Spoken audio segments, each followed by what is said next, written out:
Good morning. Good morning, and if we haven't met yet, I'm Reverend Karen Rasmussen, your affiliate minister, and I'm so glad to see you all this morning. Our chalice lighting is from Audette Fulbright. This light we kindle is set in the lamp of our history. We inherit this free faith from the brave and gentle, the fierce and the outspoken, hearts and minds that have come before us. Let us be worthy of our faith, and through our good works, pass it boldly, oh so boldly, to a new generation.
As we gather each month, it's our practice to be welcomed into our new theme and our new exploration by some of the people most acutely committed to the work we share together. And so, to introduce us to our new theme and to welcome us, it's my great pleasure to introduce one of the most gracious people among us, board member here at River Road, Steve Hartman.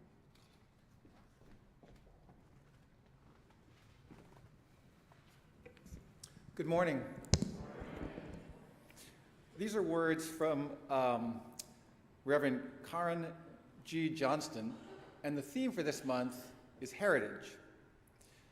As we gather this morning, let us be a people of not forgetting. Let us practice holding collective memories that might otherwise slip into that enormous void that sucks at and corrodes any future we hold dear.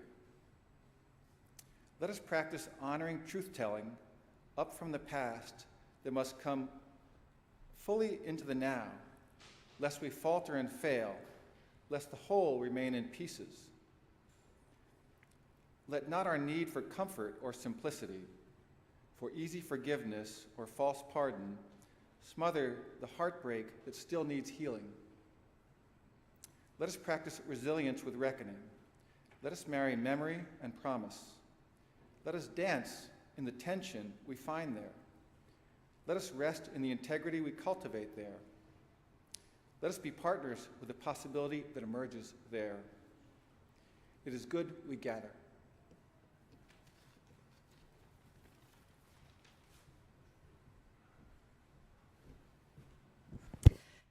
This morning, as our choir once again blesses us by leading us in our opening hymn, I want to invite you to practice this aspect of our heritage and the building of our future by turning to greet one another. Steve, that was so good. Thank you.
we're all going to do the first verse together, and we'll do the second, third, fourth verses. Let's have fun.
Today's prophetic voice is a theologian from the 20th century. His name was James Luther Adams. He was a Unitarian minister.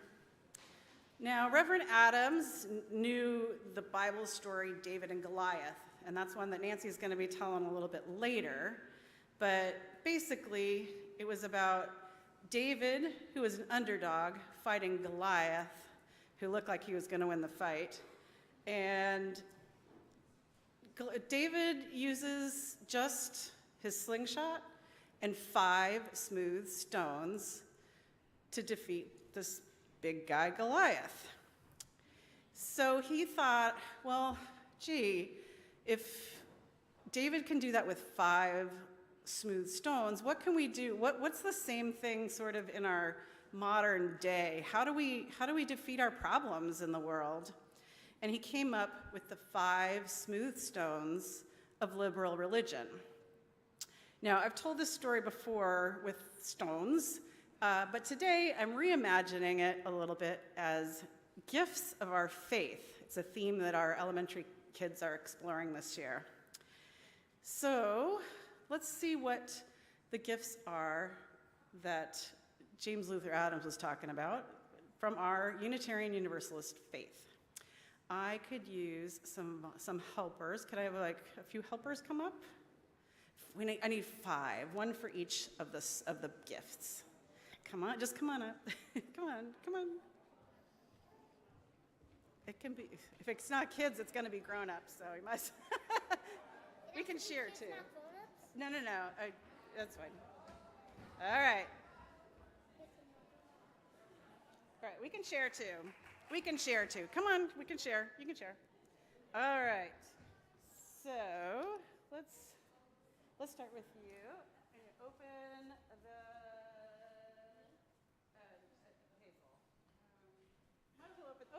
open that pink bag, or look in there and pull it out. Okay, we got a book. You can leave the book on show it to everybody, and then leave it on the little table there. The book represents learning. One of the gifts is learning. Our faith is a living tradition. We are always learning and always growing and always trying to do better. So when we learn something new, we can do a lot more good in the world. Let's see. Sure, go for the red one. Ooh, okay, show it to everybody. Okay, move out of the way so they can see. It's a heart. Just a minute, we'll go one at a time. I know it's so hard to wait. It's like Christmas, it's hard to wait. So the heart represents love. We listen to each other deeply. The way we behave together matters. The way we are in our relationships with each other matters, whether we're friends or not. In fact, even the newly, not revised, the newly proposed Article 2 language that's maybe replacing our principles has love as the central value of Unitarian Universalism. Love is at the center of all we do.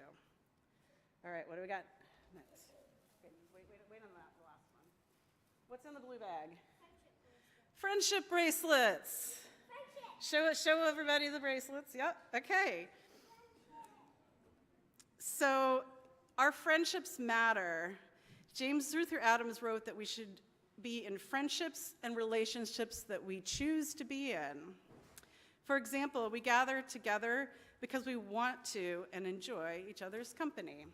All right, we got the green one now. Let's do the green one next. Who hasn't had one yet? Okay. And then the last one we'll get anyone who wants to pick. You don't know what that is? What does it say? Black Lives Matter. It's a Black Lives Matter button. And a bracelet that says Black Lives Matter. These represent the gift of justice. Doing good in the world is important. We can wish it all we want, but it's up to us to do something to make it happen. And for me, the Black Lives Matter buttons and the vigil, especially the vigil that we've been doing outside for a long time now, really shows the commitment to finding justice for all people in the world. All right, the last one. Who hasn't gotten it? Okay, you two grab one in there. Nope, we got them all. Yep, put it right there. That's great. You can hold up one of those bottles. Let her hold up one of the bottles. Let Elodie hold one.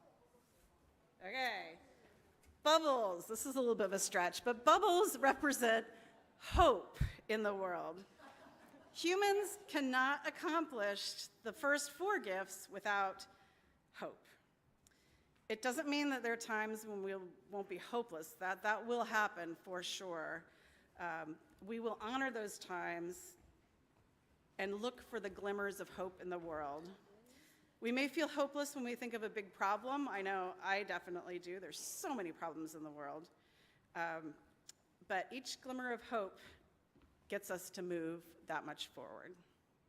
All right, so for all my helpers, you can each have a bubble one. Wait, here. I know, it's like, feeding frenzy. No. You get that. They are real, yes, and. Okay, well, maybe you need to trade around. Not in here. All right, thank you so much. You can go ahead and have a seat.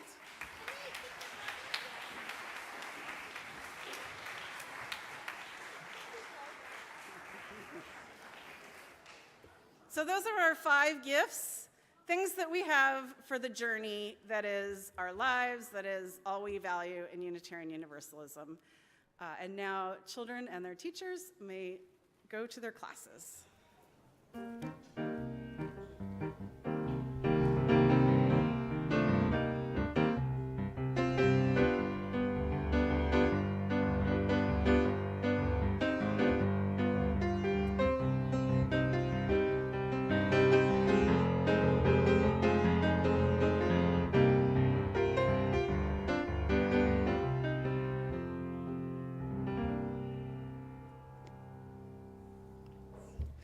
I'd like to share some joys and concerns.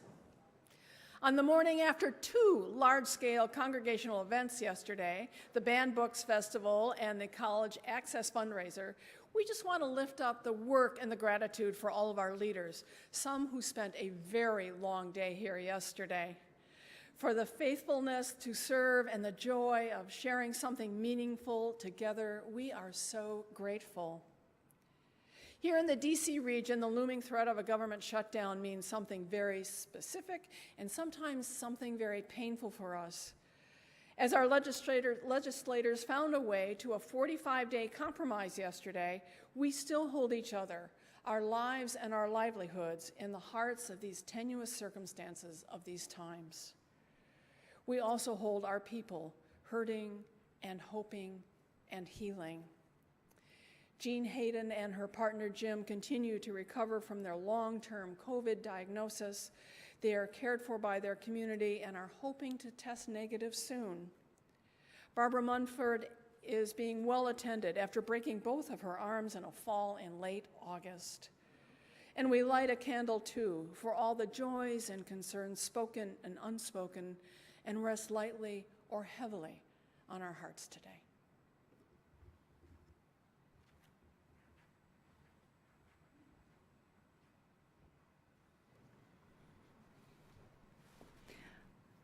I want to invite you, as you're able, take a deep breath and as comfortable a seat as you can for some words of prayer and meditation. Spirit of life and source of love, this space, when it is silent, waits for the holy hubbub of a community that brings itself to life in both the yearning and the hurting, the working and the worrying of our days. There is a sacredness to be known. When a collective of people choose to use their power, their time, their hope, their work, to create something new in this world that is imperfect and beautiful and whole precisely because it is always a little bit broken. In our lives, which are so often filled with the spaces of anxiety, which are so often crowded around with that which we cannot control, cannot fix, cannot measure, cannot wholly name, may we also find ourselves crowded round by beloved people, by beloved community, by sacred work, by the holy hubbub that transforms our anxieties into forward motion, by that which moves us in the direction not just of our dreams and our greatest perfection, but in the direction of meaning and of purpose. May we know that when this space is silent, it waits for us to fill it imperfectly and with all of our beautiful, raucous, effortful selves as we go into the week ahead and all that it will ask of us. May we know that in the holy hubbub and the great and vast silences of our grief, we are never alone. Amen.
We are an active and robust community. We're also a community of generosity where we do the hard but faithful work of building the beloved community together. We learn about more. If you want to learn more about all the things that we do, please check out the website and you'll see things about the programs. Check it out at rruuc.org. There you can find all kinds of information on partnerships and the ways to connect to the missions and the vision of this community. You can also give right there on the main page by clicking on the blue Give Online button. You can also text to give. The text to give number is 73256. Again, that's 73256. And be sure to add RRUUC and the amount that you would like to give. The number for the text to give is also on your screen, and it can also be found on the website. Thank you so much for your gifts of your time and your talent and your treasure.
Have you ever read some work of sci-fi or historical fiction where the author just goes on and on forever about some minute little world-building details, where the characters go on and on about whatever it is they're eating at the banquet, or the piping of the sleeve on some medieval garment, or the hat worn by the court jester?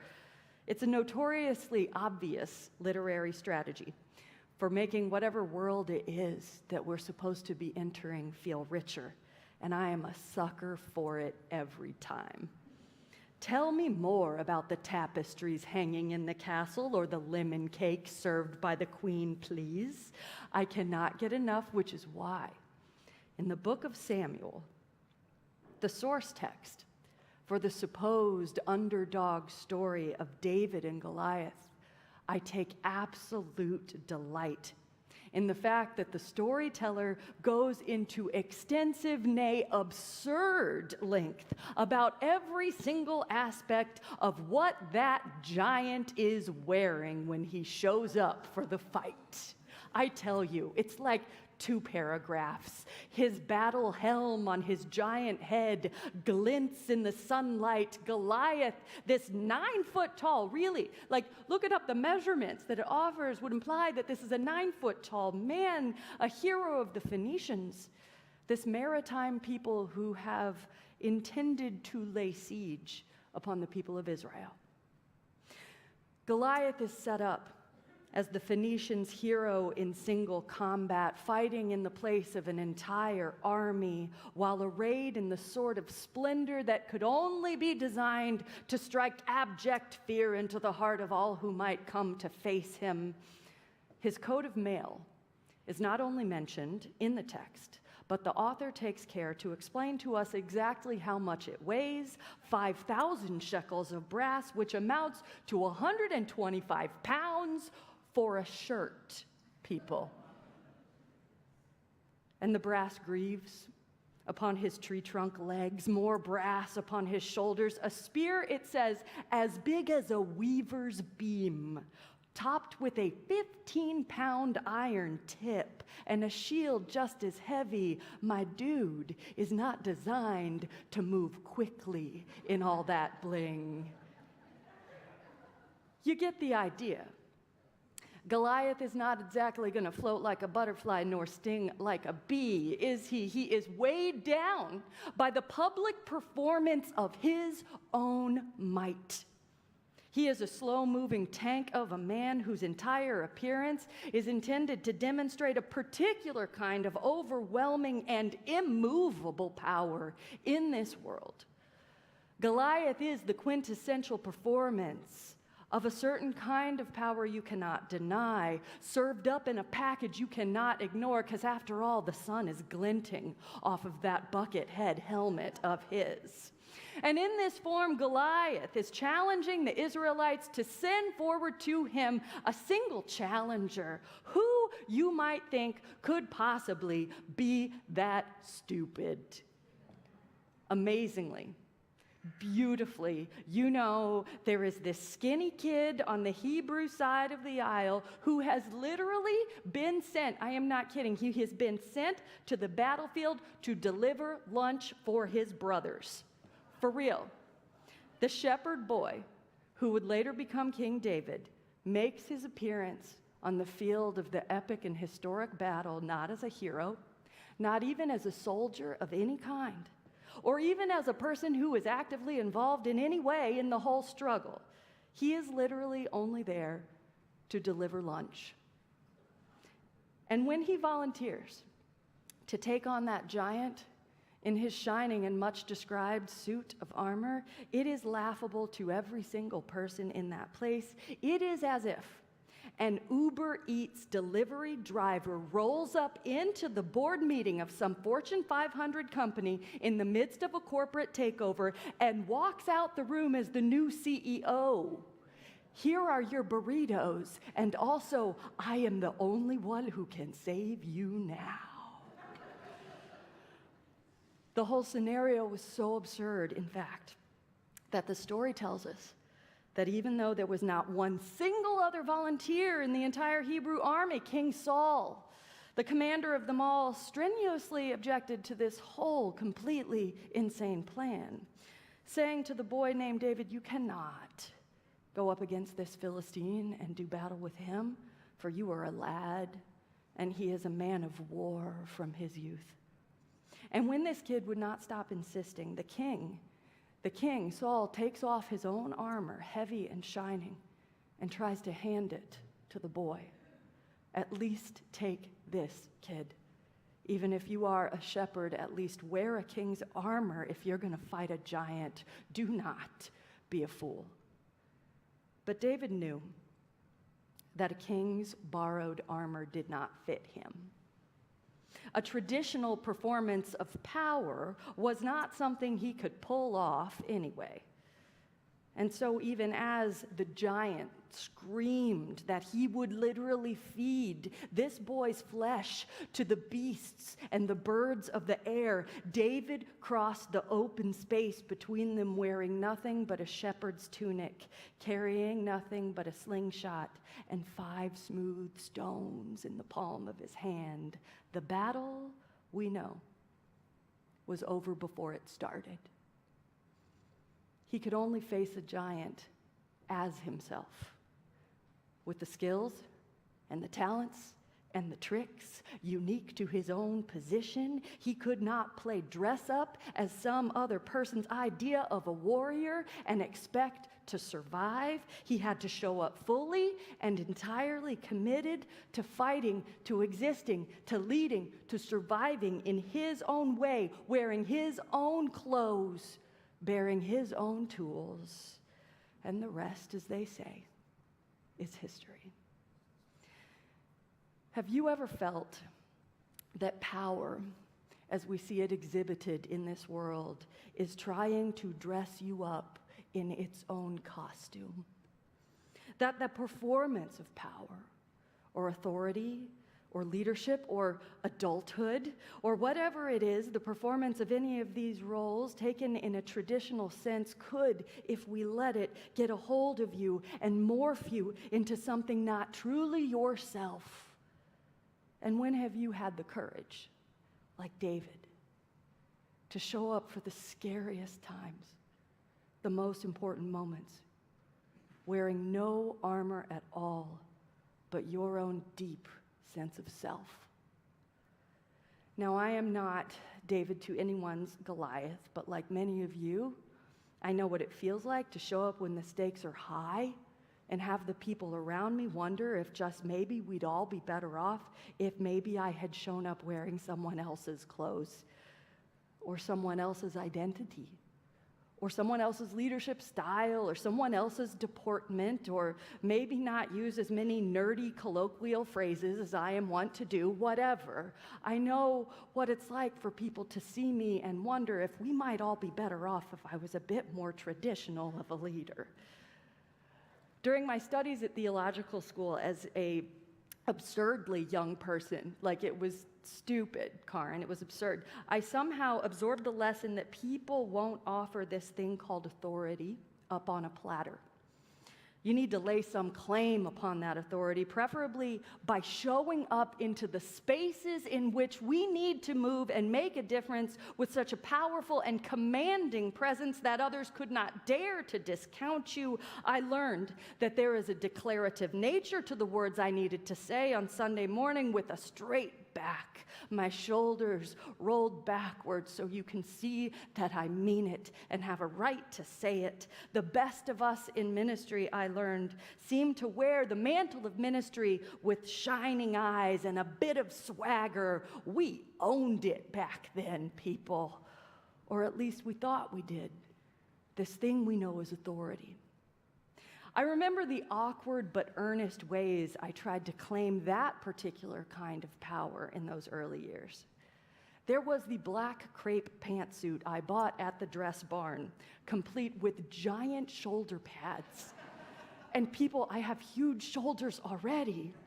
There was the very severe haircut that I got, which served truly to make me look like a mischievous 13-year-old trying to get something over on the big kids. And there was the deep and abiding anxiety I felt when reflecting on the gap between my authentic self and the version of leadership that parish ministry seemed to demand. That version of leadership, visionary, assertive, sharp-eyed, commanding, it felt exactly like my black crepe pantsuit from the dress barn, like it was made for somebody else. Borrowed armor, filled poorly by the human body that moved inside of it, operating on the norms of some other people in some other place. Now, at the time, it didn't occur to me that the problem lay not so much in my failure to lead or to pass, but in the system's inherently constrained understanding of how leadership shows up in the world for all of us, right? Unlike David, I didn't know yet that I and you and all of us can face the giants wearing our own clothes. Thank you very much. Brené Brown, one of those saints and sages of contemporary life, she once wrote that we cannot really start leading or even risking or daring or showing up to the important times in the world or in our lives until we stop, she said, hustling for our worth. Isn't that a great phrase? Hustling for our worth. The hustle, after all, it takes a lot of effort. It is work to try to pull off somebody else's armor, work that distracts us from the actual battles we face, upon which our people, our families, ourselves most deeply depend. The real work beckons on the other side of the unconvincing charade. And perhaps the only real opportunities we'll ever have to face the giants of injustice and oppression in our lives and in our collective lives is the effort to take off the armor and show up as we are. I was reflecting on much of this during the middle of the pandemic, because what else are you going to do except like walk around your living room reflecting on things? And I found myself having a whole series of conversations with clergy and religious educators and congregational staff and community organizers and nonprofit leaders all across the progressive religious sphere. And we found that in those conversations, we all seem to be reporting some version of the same thing, namely, that there is a way dominant culture expects leadership to show up on the proverbial field of most battles, or in the places in which leadership is supposed to present itself, not just in the church, but you know, where you are, in your lives, in your work, in your efforts to make a difference. There is a way that power is traditionally meant to be wielded, and it is some combination of confusing, empowering, and profoundly risky to show up and attempt to wield power in any different way.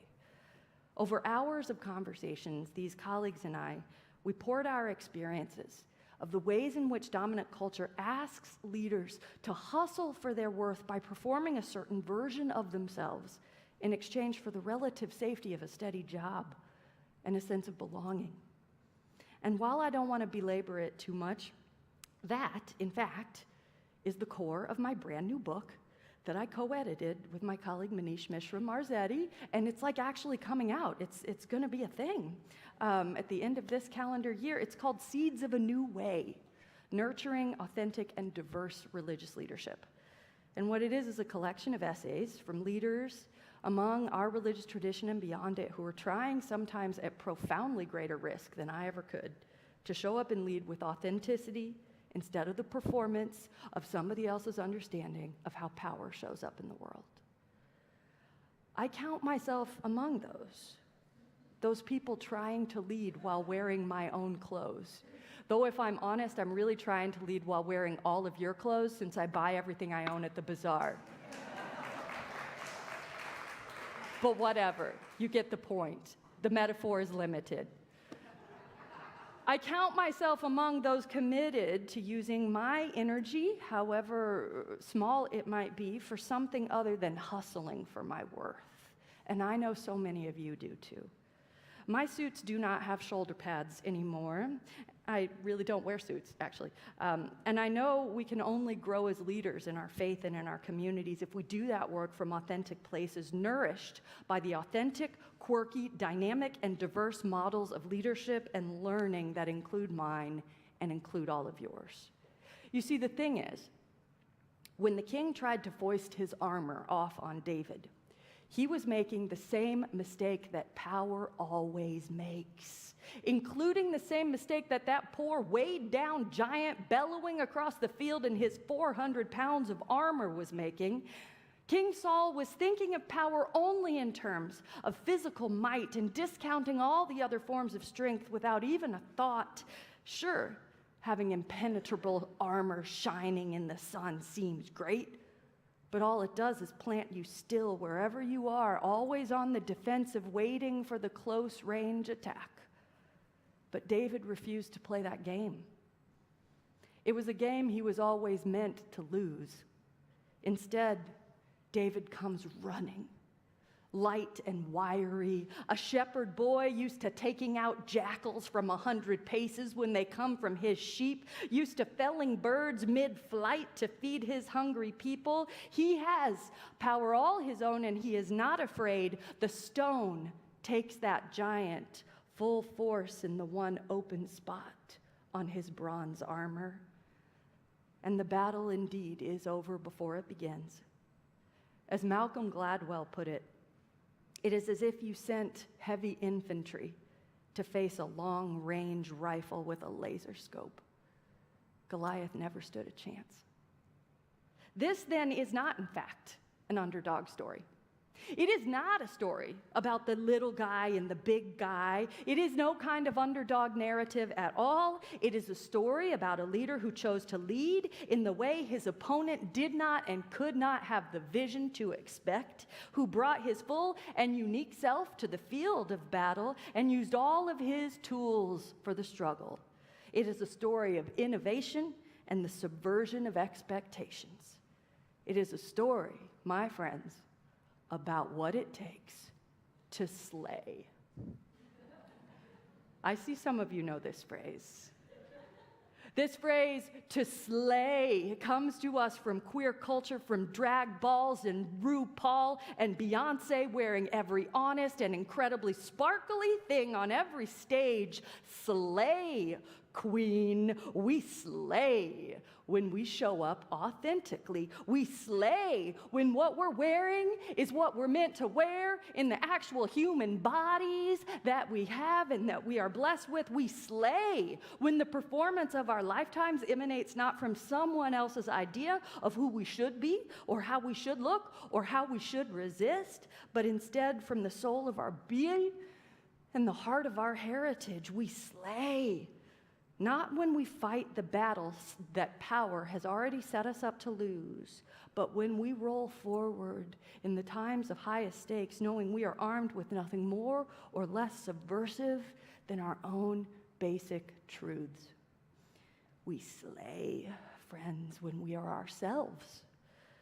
We slay, and there are still plenty of giants to face, and there is plenty of power coming toward us always with shining armor. There are plenty of reasons to be afraid. But there is nobody but us, authentically, strangely, scrappy, beautiful us, with all of our diversity and our expressions of selfhood and our heritage and hope. There is none but us to look out over that field of battle, put on our own clothes, and move forward unafraid.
Cliff, you slay.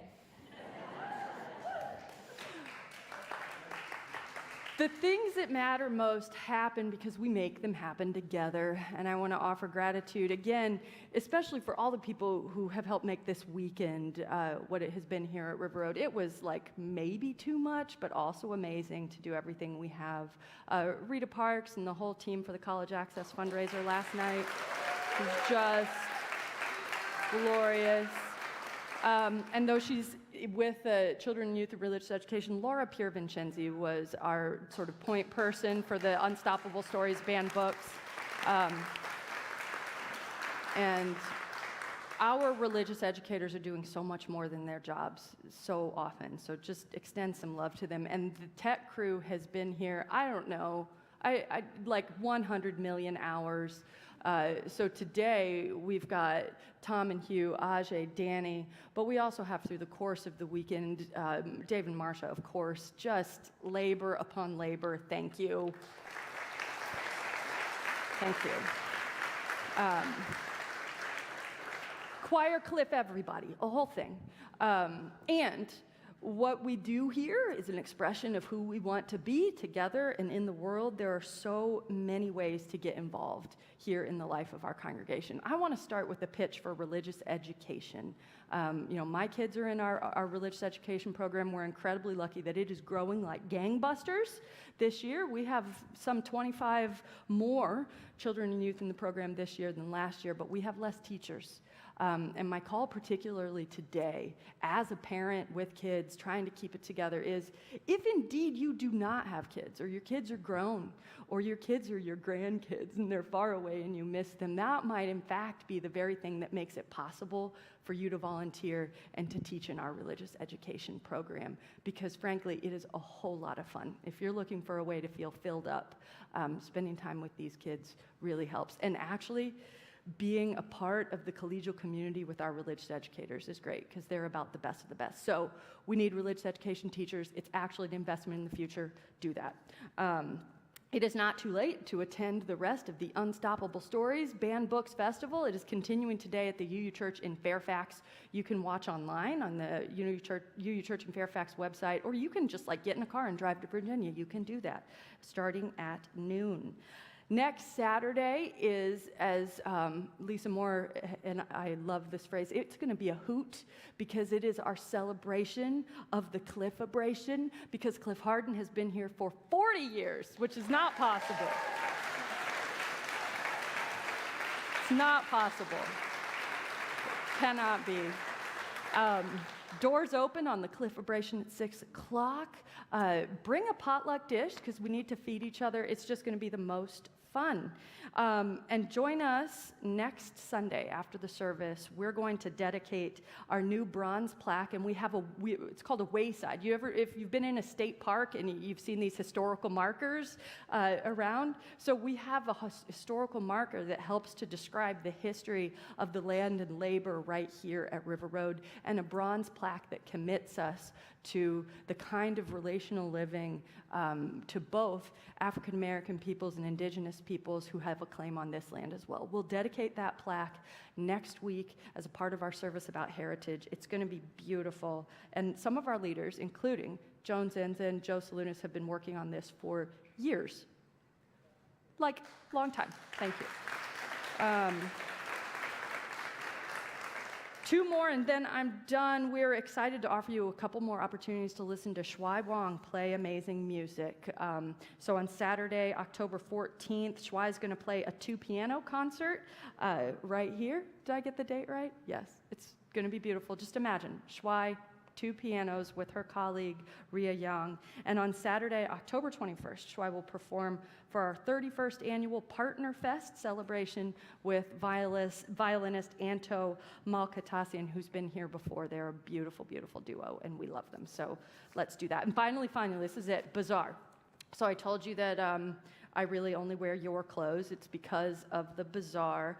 Often we think of fundraising as synonymous with focusing solely on money. We think of fundraising as a sort of icky, sometimes sticky feeling in our hearts. That word doesn't always spark joy, but the real truth is that the bazaar at River Road, our most important fundraiser of the year, really does spark joy. Bazaar volunteers know that the first 3 letters in fundraising are F-U-N. Fun. And it is. It's a way to connect with our lives, with each other. November 4th is the bazaar. It's the single biggest fundraising event of the year. And I know that if we do this side by side, you'll find that you're more thickly connected within your community. Doing this, one of our folks described this as good, hard fun. This work raises money to support our worship, our music, our programs, and most importantly, all of us on your staff. So after the service this morning, you can actually go to a volunteer fun fair that we have going on. It's right out on the patio outside the fireside room. If you don't know where that is, just follow some people. You're going to go up this. It's on the patio out here. Anna is correcting me because I always get at least one announcement wrong. It is right out here. You can find out more about how to volunteer in the front plaza today and figure out which role might be the most fun for you. There's food, there's activities for kids who can work alongside you during the bazaar. Let me or any of the rest of the, wave your hand if you're comfortable answering questions about the bazaar. All right, let this whole crew know. That is the holy announcements for today.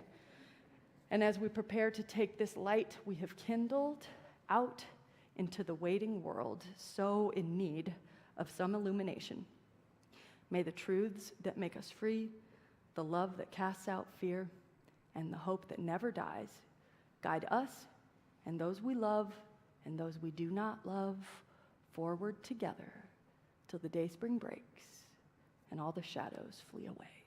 Amen.